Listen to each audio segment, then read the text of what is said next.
তো আজকে আমরা এই জুমার দিনের সংক্ষিপ্ত ইতিহাস, জুমার দিনের গুরুত্ব এবং ফজিলত সম্পর্কে আমরা কিছু আলোচনা করব ইনশাআল্লাহ।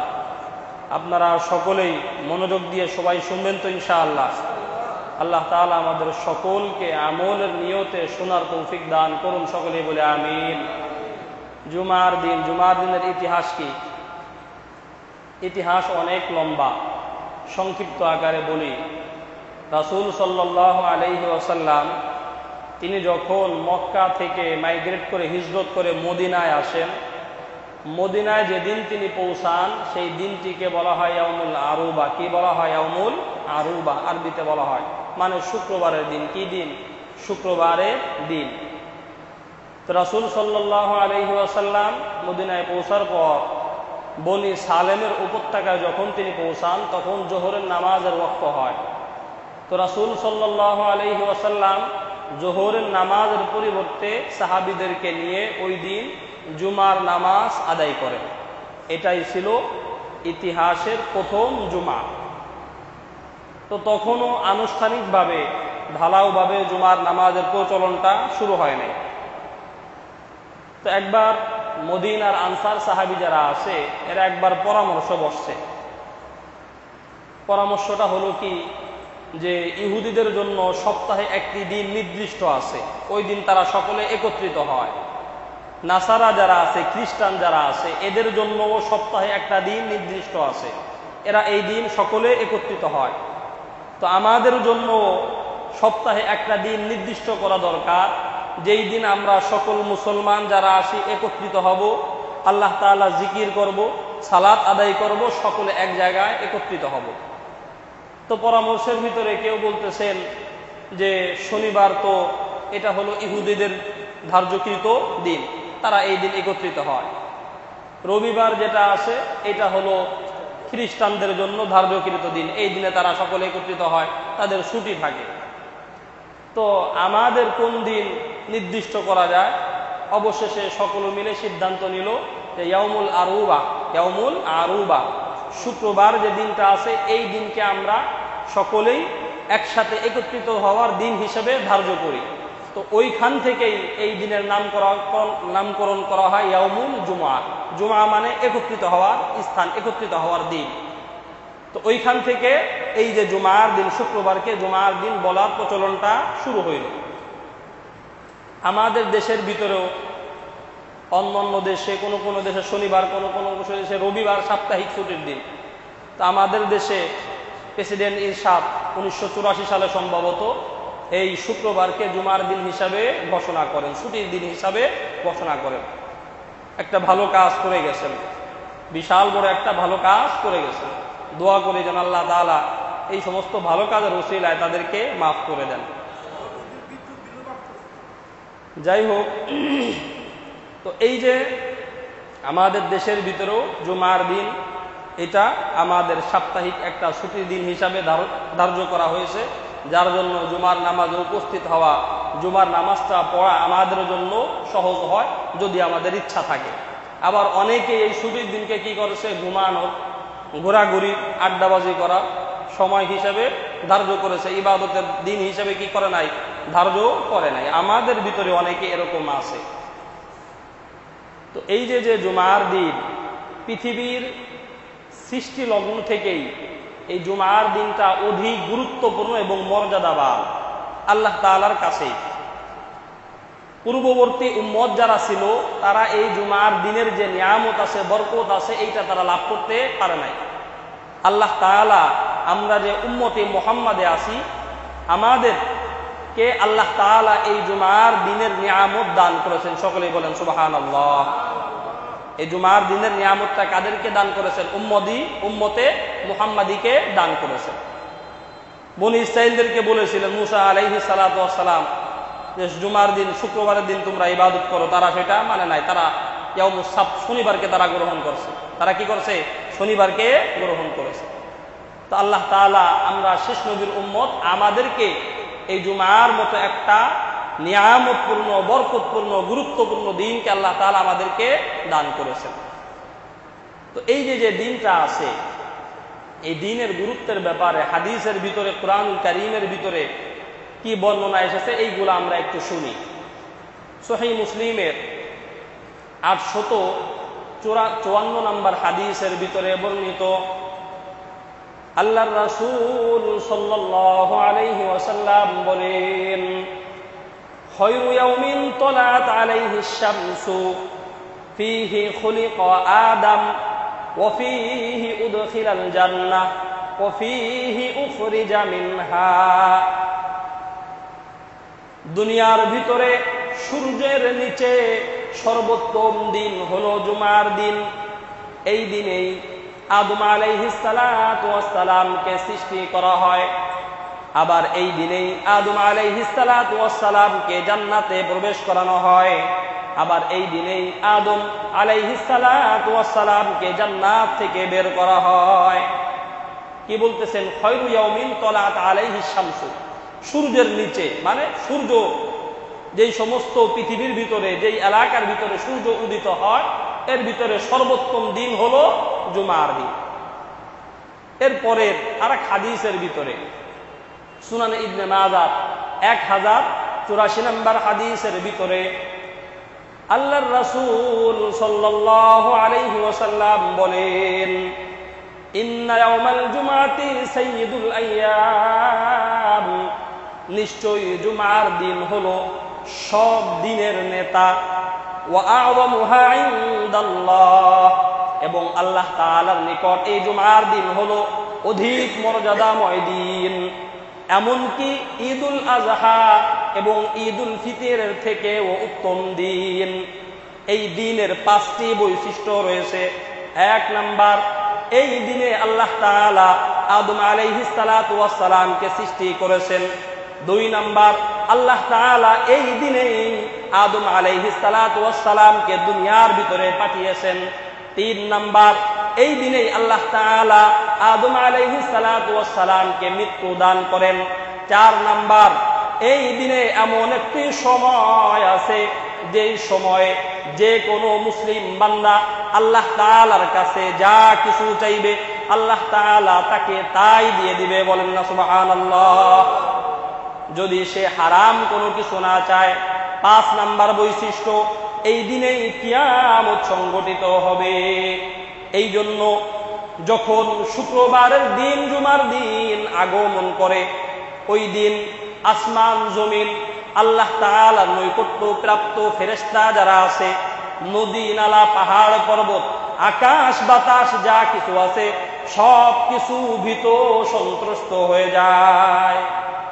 তাদের ভিতরে একটা ভয় কাজ করে যে আরে এই দিনে তো কিয়ামত সংঘটিত হবে, না জানি আজকে জুমার দিন কিয়ামত সংঘটিত হয়ে যায়। তাদের ভিতরে একটা ভয় কাজ করে।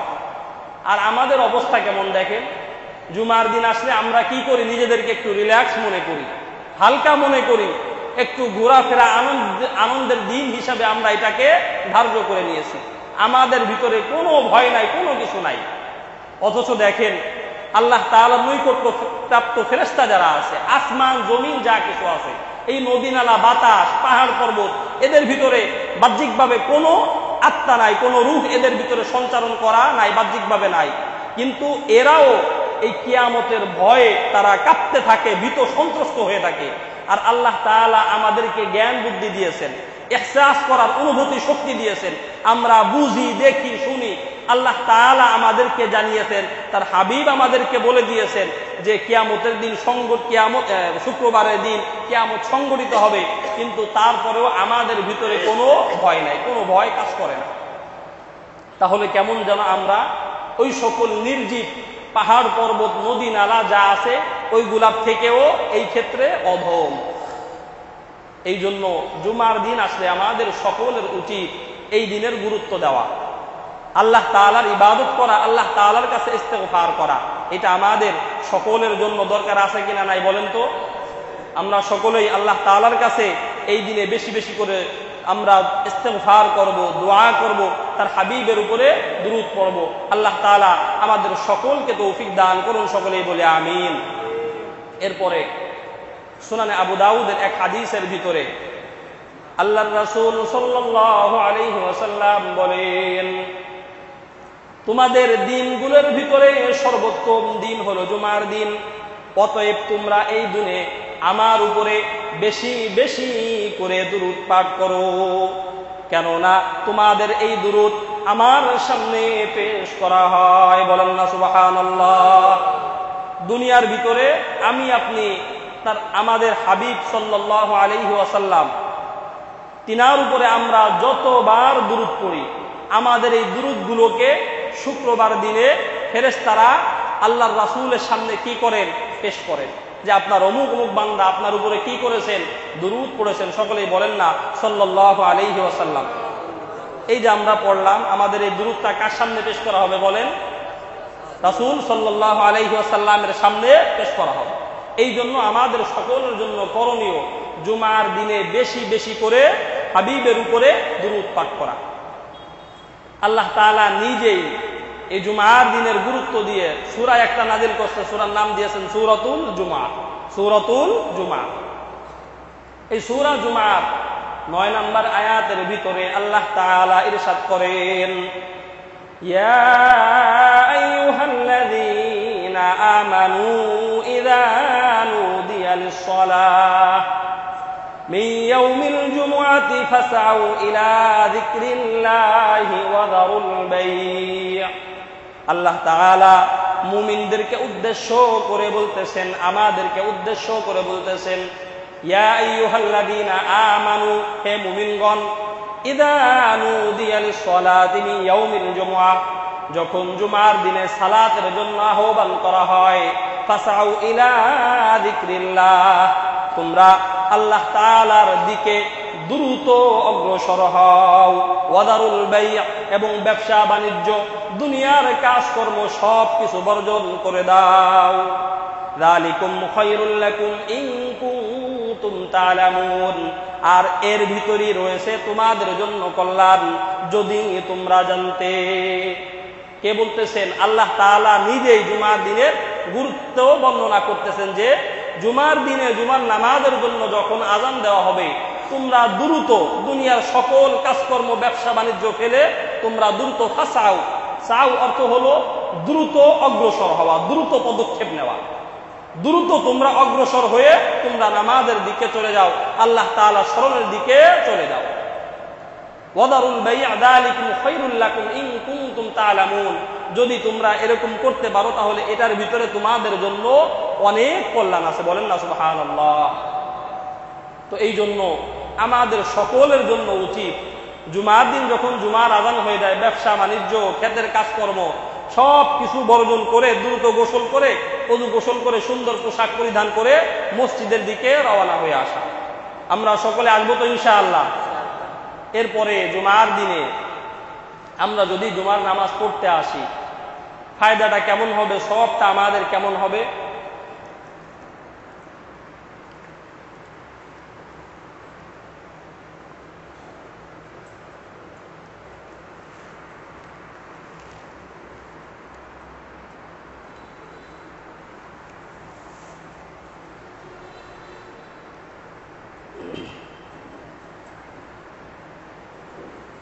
জুমার দিনে যদি আমরা মসজিদে আসি, নামাজটা আমরা ঠিকঠাক মতো আদায় করি, তাহলে আমাদের ফায়দাটা কি হবে?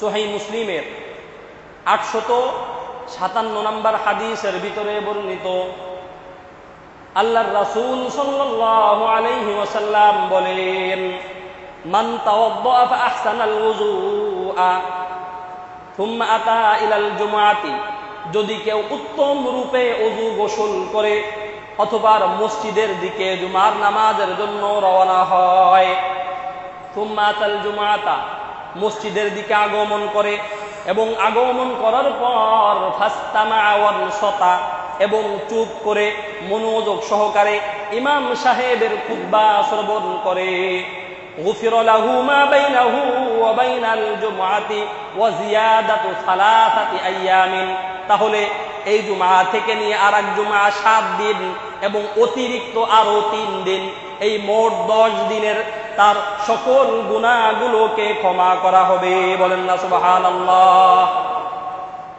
ওয়া মান মাসাল হাসা ফাকাদ লাগা, আর কেউ যদি ইমাম সাহেব যখন খুতবা দেয়, এই খুতবার সময় কেউ যদি কোনো একটি পাথর স্পর্শ করে ফাকাদ লাগা, তাহলে সে জুমার নামাজের সওয়াব থেকে বঞ্চিত হবে। বলেন না নাউযুবিল্লাহ। আমরা অনেকেই দেখবেন ইমাম সাহেবের বয়ান চলতেছে, কথা বলি আমরা, ইমাম সাহেব খুতবা দিতেছে, আমি আপনি জামা খুঁটাকুটি করি, জামার বোতাম নিয়ে খুঁটাকুটি করি, নিচে একটা ময়লা আছে এইটাকে এইভাবে হাত দিয়ে সরাই, আর একজনকে আবার বলি এই সুন্দর করে বসো, আবার কেউ কাউকে কথা বললে বলে এই কথা বইল না। এই যে যে কাজগুলা আছে এইগুলা সবগুলা নিষিদ্ধ। এই কাজগুলা কেউ যদি করে তাহলে জুমার নামাজের যে সওয়াব আছে, ফজিলত আছে, এইগুলা থেকে সে বঞ্চিত হয়ে যাবে। তাহলে এই কাজগুলা কি আমাদের করা ঠিক হবে বলেন? আমরা কেউ করবো এই কাজ? আমরা কেউ করব না। আমরা মসজিদে এসে বাসা থেকে আমরা উত্তম রূপে ওযু গোসল করে আসবো, অথবা আমরা যখন মসজিদে আসবো আসার পরে চুপ করে বসে মনোযোগ সহকারে ইমাম সাহেবের খুতবা শুনবো। কি করব? ইমাম সাহেবের খুতবা, বক্তৃতা এগুলা শুনবো। এরপরে যখন আমি আপনি নামাজ পড়ে আমি আপনি আবার বাসায় চলে যাব, তাহলে আমার আপনার পিছনের 7 দিন এবং আরো 3 দিন অতিরিক্ত মোট 10 দিনের গুনাহ আল্লাহ তাআলা কি করবেন? আমাদের এই গুনাহগুলোকে ক্ষমা করে দিবেন। তো আমরা সকলেই চাই কিনা যে আমাদের গুনাহ ক্ষমা করা হোক? চান কিনা আপনারা? যদি আপনারা চান তাহলে কথা বলা যাবে না, অমনোযোগী হওয়া যাবে না, খুতবার সময় কাউকে কোনো খুশাখুশি করা, বোতাম নিয়ে নাড়াচাড়ি করা, ময়লা সরানো, অপর কাউকে নিষেধ করা যে কথা বলো না, এই ধরনের কোনো কিছুই করা যাবে না। আল্লাহ তাআলা আমাদের সকলকে তৌফিক দান করুন, সকলেই বলে আমিন। এরপরে জুমার দিনে আমরা যারা মসজিদে আসি, আল্লাহর রাসূল সাল্লাল্লাহু আলাইহি ওয়াসাল্লাম জুমার দিনের অনেকগুলি আদব সাহাবীদেরকে শিক্ষা দিয়েছেন এবং আমাদের জন্য হাদিস বর্ণনা করে দিয়েছেন। গোসল করা, উত্তম রূপে গোসল করা, সুন্দর পোশাক পরিধান করা, সুগন্ধি থাকলে সেটা ব্যবহার করা, দ্রুত সময় মসজিদে আসা, পায়ে হেঁটে মসজিদে আসা, এরপরে মসজিদে আসার পরে কারো ঘাড়ের উপর দিয়ে সামনের কাতারে না আসা, 2 জনকে ফাঁকা করে ওই জায়গার ভিতরে না বসা, ইমাম সাহেবের কাছাকাছি বসা, ফাঁকা জায়গা রেখে দূরে না বসা, এরকম করে অনেকগুলো আদব জুমার দিনে আল্লাহর রাসূল সাহাবীদেরকে শিক্ষা দিয়েছেন এবং আমাদের জন্য হাদিস বর্ণনা করে গিয়েছেন। এই যে যে জুমার দিন যেটা আছে এটাকে বলা হয় মুসলমানদের সাপ্তাহিক ঈদের দিন। কি বলা হয় বলেন? মুসলমানদের সাপ্তাহিক ঈদের দিন। সুনান ইবনে মাজার 1084 নম্বর হাদিসের ভিতরে আল্লাহর রাসূল সাল্লাল্লাহু আলাইহি ওয়াসাল্লাম বলেন, ইন্না হাযা ইয়াউমু ঈদিন জাআলাহু আল্লাহু লিল মুসলিমিন ফামান জাআ ইলাল জুমআতি ফালইগতাসিল ওয়া ইন কানা তিবুন ফালইয়ামাসসা মিনহু ওয়া আলাইকুম বিসওয়াক। এই যে যে জুমার দিন আছে এটা হলো ঈদের দিন। আল্লাহ তাআলা এই দিনকে মুসলমানদের জন্য সাপ্তাহিক ঈদের দিন হিসেবে ঘোষণা করেছেন। অতএব যেই ব্যক্তি জুমার নামাজের জন্য যেতে চায়, জুমার নামাজের জন্য মসজিদে গমন করতে চায়, সে যেন ভালোভাবে উত্তম রূপে গোসল করে। ওয়া ইন কানা তিবুন মিনহু, যদি তার কাছে কোনো সুগন্ধি থাকে তাহলে সেইটা যেন সে ব্যবহার করে। ওয়া আলাইকুম বিসওয়াক, এবং সে যেন ভালোভাবে মিসওয়াক করে, দাঁতগুলা মুখ পরিষ্কার করে মসজিদে গমন করে। আমাদেরকে আল্লাহর রাসূল শিখিয়ে দিতেছেন যে এই দিনটা হলো মুসলমানদের সাপ্তাহিক ঈদের দিন। আল্লাহ তাআলা এই দিনকে ঈদের দিন হিসেবে ধার্য করে দিয়েছেন মুসলমানদের জন্য। অতএব এই দিনে যে মসজিদে যেতে চায় সে যেন কি করে? ভালোভাবে উত্তম রূপে ওযু গোসল করে, এরপরে সুগন্ধি থাকলে ব্যবহার করে, এরপরে সে যেন ভালো করে মুখটাকেও কি করে? পরিষ্কার করে মিসওয়াক করে। কার নির্দেশনা বলেন? আল্লাহর রাসূলের নির্দেশনা। আবার আরেক হাদিসের ভিতরে আল্লাহর রাসূল এর পাশাপাশি বলেছেন যেন উত্তম পোশাক পরিধান করে, এবং যখন সে মসজিদে যায়, মসজিদে যাওয়ার পরে যেন সে কোনো কাতারকে ডেঙ্গিয়ে সামনের কাতারে না আসে, 2 জনকে ফাঁকা করে যেন সে না বসে, আগে উপস্থিত মুসল্লি যারা হয়েছে তাদেরকে যেন কোনো কষ্ট না দেয়, যেন কোনো কথা না বলে, এবং কোনো যেন অনর্থক কাজ না করে, ইমাম সাহেবের খুতবা মনোযোগ সহকারে শোনে। এরকম করে যদি কেউ মসজিদে জুমার দিনে গিয়ে জুমার নামাজ আদায় করে তাহলে তার পূর্ববর্তী সপ্তাহের সকল গুনাহগুলোকে ক্ষমা করা হবে। বলেন না সুবহানাল্লাহ। তো এই যে বিষয়গুলা বলা হলো, দেখা যায় আমরা অধিকাংশই এই যে আদবগুলা বলা হলো এই আদবের উল্টা আমরা করে থাকি, অধিকাংশই দেখা যাবে।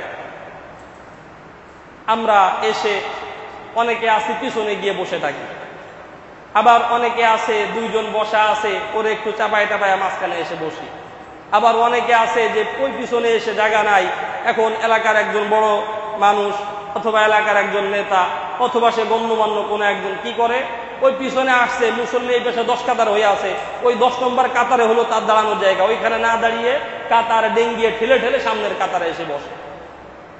এই যে কাজগুলা করে, জুমার দিনের যত ফজিলত আছে সব যা আছে কিছুই তারা পাবে না। এই কাজগুলা থেকে আমাদের সকলের বিরত থাকতে হবে। মসজিদে যে যখন আসবে, যে যেইখানে জায়গা পাবে সে সেইখানেই বসবে, এটাই মসজিদের আদব নিয়ম, সে যেই হোক না কেন। হ্যাঁ, আমরা যদি মুসল্লিরা যদি ব্যক্তিগতভাবে কাউকে সম্মান দিয়ে জায়গায় বসতে দেয়, দিতে চায়, দিতে পারে, কিন্তু নিজ থেকে উদ্যোগ নিয়ে সামনে যাওয়ার কোনো সুযোগ নাই। কথা বুঝে আসতে সবার, বুঝছেন কিনা সবাই? আল্লাহ তাআলা আমাদের সকলকে আমল করার তৌফিক দান করুন, সকলে বলে আমিন।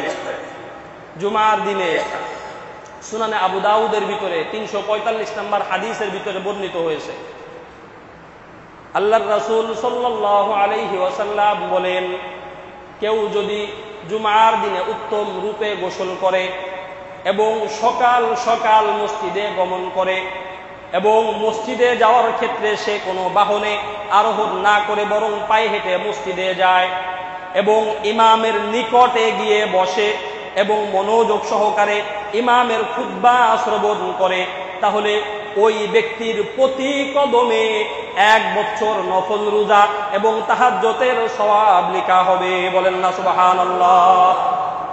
কেউ যদি উত্তম রূপে বাসা থেকে ওযু গোসল করে আসে এবং আসার ক্ষেত্রে কি করছে, বাহনে আসে না, বরং কি করছে, পায়ে হেঁটে আসছে, আবার আসার পরে ইমামের কাছাকাছি বসতে, নিকটে বসছে, বসার পরে কোনো কথাবার্তা নাই, ইমাম সাহেব খুতবা বয়ান যা দিতেছে মনোযোগ সহকারে শ্রবণ করতেছে। এরকম ভাবে কোন মুসল্লি যদি এসে জুমার দিনে নামাজ আদায় করে, তাহলে ওই যে সে বাসা থেকে বের হলো তার প্রতি কদমে কদমে 1 বছর নফল রোজা এবং তাহাজ্জুদের সওয়াব তার আমলনামার ভিতরে লিখে দেওয়া হবে। বলেন না সুবহানাল্লাহ। এখন আমাদের অভ্যাস কি? আমাদের অভ্যাস হলো আমরা তো সকাল সকাল অনেকে আসি না, যারা আসি তারাও কি করি, এক একজন এক এক জায়গায় বিচ্ছিন্ন অবস্থায় বসি, আবার বসার পরে 2-4 কথা শুনে ঘুমানো শুরু করি, আবার অনেকে আসে কথা বলি। এরকম কাজ যদি আমরা করি তাহলে কিন্তু এই যে 1 বছর নফল রোজার সওয়াব, তাহাজ্জুদের সওয়াব, এইটা কিন্তু আমি আপনি পাবো না। এই সওয়াব যদি আমার আপনার পেতে হয় তাহলে এই যে বিষয়গুলো বলা হয়েছে এইগুলো সব আমাদেরকে মেনে চলতে হবে। আল্লাহ তাআলা আমাদের সকলকে তৌফিক দান করুন, সকলে বলে আমিন। মসজিদের ভিতরে আল্লাহ তাআলার রহমত বরকত নাজিল হয়। মসজিদে আসলে শয়তান মুসল্লিদের হাত পা টিপতে আরম্ভ করে যে ঘুমা ঘুমা, কি করো, তাড়াতাড়ি ঘুমা, আল্লাহ তাআলা তুই জেগে থাকলি তো আল্লাহ তাআলার রহমত বরকত পেয়ে যাবি। আর আল্লাহ তাআলার রহমত বরকত যদি আমরা পাই, শয়তানের লাভ না লস? বলেন, শয়তানের লাভ না লস হবে? ওর লস। ওই জন্য কি বলে, আরে তাড়াতাড়ি ঘুমা, তাড়াতাড়ি ঘুমা। তো আমাদের লাভের দরকার না লসের দরকার? বলেন, আমাদের যদি লাভের দরকার হয় তাহলে আমাদের শয়তান যেটা বলতেছে তার উল্টাটা করতে হবে। আমাদের কি করতে হবে, ঘুম আসলেও নড়াচড়া দিয়ে বসে জেগে থাকতে হবে, মনোযোগ দিয়ে কোরআন হাদিসের কথা শুনতে হবে। তাহলে আমাদের কি হবে, ফায়দা হবে, লাভ হবে। আল্লাহ তাআলার রহমত বরকত আমি আপনি লাভ করতে পারবো। আর আমি আপনি যদি ঘুমায় পড়ি আল্লাহ তাআলার রহমত বরকত থেকে বঞ্চিত হয়ে যাব, মাহরুম হয়ে যাব। তো আল্লাহ তাআলা আমাদের সকলকে আল্লাহ তাআলার রহমত বরকত অর্জন করার তৌফিক দান করুন, সকলে বলে আমিন। এরপরে এই যে মসজিদে যারা আগে আসে আর যারা পরে আসে, এদের ভিতরে পার্থক্য আছে কিনা নাই বলেন তো? আছে পার্থক্য? পার্থক্য অবশ্যই আছে। কেমন পার্থক্য? যে একজনের ব্যবসা বাণিজ্য বা বাহিরের কাজ করছে, ওর লাভ বেশি হয়েছে, আর আরেকজন মসজিদে আগে আগে চলে আসছে এই জন্য তার ক্ষতি হয়েছে, এরকম নাকি? বরং মসজিদে যে আগে আগে আসছে তার দুনিয়াবি কোনো লাভ না হলেও পরকালীন অনেক লাভ তার হয়েছে। আর যে দুনিয়ার কাজকর্ম করেছে, যদিও সে মনে করতেছে যে আমি অনেক কিছু অর্জন করছি বা আমার কিছু লাভ হয়েছে, তার এটা ভুল ধারণা, বরং তার লাভ হয় নাই, তার ক্ষতি হয়েছে। কারণ তার যে পরকালটা আছে এই পরকালটা চরমভাবে ক্ষতিগ্রস্ত হয়েছে। তো আমাদের দুনিয়ার লাভের দরকার না পরকালে লাভের দরকার বলেন তো? সকলের পরকালে লাভের দরকার কিনা বলেন? আমাদের সকলেরই কিন্তু পরকালে লাভের দরকার। দুনিয়ায় যদি আমাদের ক্ষতিও হয়, কিন্তু পরকালে যদি আমাদের লাভ হয়, তাহলে আমাদের জন্য এইটাই ফায়দা দেয়। কথা বলেন ঠিক কিনা? এই জন্য জুমার দিনে যারা আগে মসজিদে আসে, আগে আসে, এদের ব্যাপারে হাদিসে কি বর্ণিত হয়েছে শোনেন। সহিহ বুখারীর 881 নম্বর হাদিস। আল্লাহর রাসূল সাল্লাল্লাহু আলাইহি ওয়াসাল্লাম বলেন, জুমার দিনে যে ব্যক্তি ফরজ গোসল নেয়, গোসল করে, মানে উত্তম রূপে ভালোভাবে গোসল করে, এরপর প্রথম প্রহরে মসজিদে সর্বপ্রথম আগমন করে, মসজিদের যে দরজাগুলো আছে এই দরজাগুলোর ভিতরে ফেরেশতারা খাতা নিয়ে দাঁড়িয়ে থাকে। কে সর্বপ্রথম মসজিদে ঢুকছে নামটা লেখে। যেই ব্যক্তি সর্বপ্রথম মসজিদে ঢুকে তার আমলনামার ভিতরে একটা উট কুরবানি করার সওয়াব লেখা হয়। বলেন না সুবহানাল্লাহ। এরপরে 2 নম্বরে যেই ব্যক্তি ঢুকে তার আমলনামার ভিতরে একটি গরু কুরবানি করার সওয়াব লেখা হয়। 3 নম্বরে যেই ব্যক্তি ঢুকে তার আমলনামার ভিতরে একটা ছাগল কুরবানি করার সওয়াব লেখা হয়। 4 নম্বরে যেই ব্যক্তি ঢুকে তার আমলনামার ভিতরে একটি মুরগি দান করার সওয়াব লেখা হয়। 5 নম্বরে যেই ব্যক্তি ঢুকে তার আমলনামার ভিতরে একটি ডিম দান করার সওয়াব লেখা হয়। এইভাবে করে ফেরেশতারা নামগুলো লিখতে থাকে, লিপিবদ্ধ করতে থাকে। কেন? কারণ ফেরেশতারা এই খাতাকে আল্লাহ তাআলার দরবারে হাজির করবে এবং আল্লাহ তাআলাকে বলবে যে জুমার দিন আপনার এই সকল বান্দাগুলো অতি দ্রুত মসজিদে গিয়েছে এবং আপনার হাদিসের ভাষ্য অনুযায়ী তাদেরকে এই পরিমাণ সওয়াব দেওয়া হয়েছে। বলেন না সুবহানাল্লাহ। কে বলে? ফেরেশতারা আল্লাহ তাআলার কাছে গিয়ে বলবে। এরকম করে ফেরেশতারা নামগুলো লিখতে থাকে যে কে কয় নাম্বারে আসছে, কে কয় নাম্বারে আসছে। অতঃপর যখন ইমাম সাহেব মিম্বারে উঠে খুতবা দেওয়া আরম্ভ করেন, ওই সময় ফেরেশতারা খাতাটা বন্ধ করে দেন। বন্ধ করে ফেরেশতারাও ইমাম সাহেবের খুতবা শ্রবণ করতে আরম্ভ করে দেন। তো আমরা যদি জুমার দিনে আগে আসি, তাহলে আমরাও কিন্তু উট, গরু, ছাগল কুরবানি করার সওয়াব লাভ করতে পারবো। আপনারা সকলে এই সওয়াব লাভ করতে চান কিনা বলেন? আমরা যদি কথার কথা ধরেন 10 জন একসাথে মসজিদে ঢুকি, তা আল্লাহ তাআলা কি আমাদের 10 জনকে উট কুরবানি করার সওয়াব দিতে পারবেন কিনা বলেন? পারবেন না? তিনি তো সবাইকে সব কিছুই দিতে পারেন। তিনি সর্ববিষয়ে সর্বশক্তিমান। অতএব আমাদের সকলের জন্য উচিত আমরা সকলেই জুমার দিনে আমরা আগে মসজিদে চলে আসবেন তো সকলে ইনশাআল্লাহ। আল্লাহ তাআলা আমাদের সকলকে তৌফিক দান করুন, সকলেই বলে আমিন। জুমার দিনে এমন একটা সময় আছে, হাদিসের ভিতরে বর্ণনা সহিহ বুখারী, যে যেই সময়ে বান্দা যে কোনো দোয়া যদি আল্লাহ তাআলার কাছে করে, আল্লাহ তাআলা ওই দোয়াকে কবুল করে নেন। তো এই সময়ের ব্যাপারে আবার আল্লাহর রাসূল বলেন যে এই সময়টা খুবই সংক্ষিপ্ত সময়। তো এই সময়টা কখন কয়েকটা বর্ণনা পাওয়া যায়। এক বর্ণনার ভিতর বলা হয়েছে ইমাম সাহেব যখন খুতবা আরম্ভ করেন, খুতবার ওই সময় থেকে নিয়ে জুমার নামাজ শেষ হওয়ার আগ পর্যন্ত। আর একটি বর্ণনার ভিতরে পাওয়া যায় জুমার দিনের আসরের নামাজের পর থেকে নিয়ে সূর্যাস্তের আগ পর্যন্ত। এই সময়টার ভিতরে কেউ যদি আল্লাহ তাআলার কাছে দোয়া করে, তাহলে আল্লাহ তাআলা তার দোয়াকে কবুল করে নেন। তা আমরা সকলেই এই 2 সময়ে দোয়া করব তো ইনশাআল্লাহ। আল্লাহ তাআলা আমাদের সকলকে তৌফিক দান করুন, সকলেই বলে আমিন। আমাদের ভিতরে আমাদের অনেক ভাই আছে ওয়াক্তীয় নামাজ ঠিক মতো পড়েই না, অনেকে আছে একেবারেই পড়ে না। সপ্তাহে আসে একদিন জুমার দিন, আবার অনেকে এমনও আছে যে এই জুমার দিনেও তারা মসজিদে জুমার নামাজটাও পড়তে আসে না। এদের মতো হতভাগা, দুর্ভাগা আর কেউ নাই। হাদিসের বর্ণনা কেউ যদি আবু দাউদ, তিরমিজি, মুসলিম অসংখ্য কিতাবের ভিতরে হাদিসটা বর্ণিত হয়েছে, কেউ যদি 1 জুমা, 2 জুমা, 3 জুমা এরকম ভাবে মিস করে ইচ্ছাকৃত ভাবে, কোনো হাজত ছাড়া, কোনো প্রয়োজন ছাড়া কেউ যদি 1, 2, 3 জুমা এরকম ভাবে মিস করে, তাহলে আল্লাহ তাআলা তার অন্তরের ভিতরে মোহর মেরে দেন। বলেন না নাউজুবিল্লাহ। এবং ইসলামের দিকে ফিরে যাওয়া তার জন্য অসম্ভব হয়ে দাঁড়ায়। বলেন না নাউজুবিল্লাহ। মানে ইসলাম থেকে বের হয়ে যাওয়ার মতো অবস্থা। তো এই জন্য আপনাদের সকলের কাছে আবেদন থাকবে, 5 ওয়াক্ত যে নামাজগুলো আছে, এই 5 ওয়াক্ত নামাজগুলো আমরা সকলেই মসজিদে এসে জামাতের সাথে আদায় করার চেষ্টা করব তো ইনশাআল্লাহ। সকলেই বলেন না ইনশাআল্লাহ। এবং এই যে জুমার দিন আছে, এই জুমার দিনের আমরা সকলেই আজান হয়ে যাওয়ার পরে কাজকর্ম সব বন্ধ রেখে আমরা যত দ্রুত সম্ভব মসজিদে আসার চেষ্টা করবো ইনশাআল্লাহ। আল্লাহ তাআলা আমাদের সকলকে তৌফিক দান করুন, সকলেই বলে আমিন। ওয়া আখিরু দাওয়ানা আলহামদুলিল্লাহি রাব্বিল